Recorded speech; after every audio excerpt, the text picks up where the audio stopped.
শুধু দর্শক, রাজধানী ঢাকায় এখন প্রচণ্ড বৃষ্টি হচ্ছে। আজ সারাদিন পর আমরা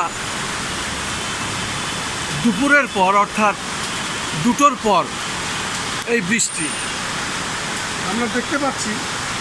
এখন প্রায় 2:30 বাজে এবং রাজধানী ঢাকার রাস্তাঘাটে মানুষ যেভাবে চলাফেরা করে এবং এই ব্যস্ততম রাজধানী ঢাকার শহরে যেভাবে গাড়ি চলে সেগুলো আমি ধারণ করছি। বৃষ্টির মধ্যে চিত্রটি আমি দেখে যাচ্ছি। মূলত আজ সারাদিনই ছিল প্রচণ্ড গরম তাপদাহ, বেশ কিছুদিন ধরে চলছে এটা।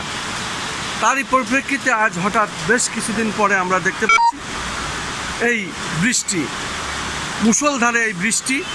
এবং এই বৃষ্টিতে আমরা মানুষকে দেখতে পাচ্ছি, অনেকে ভিজছে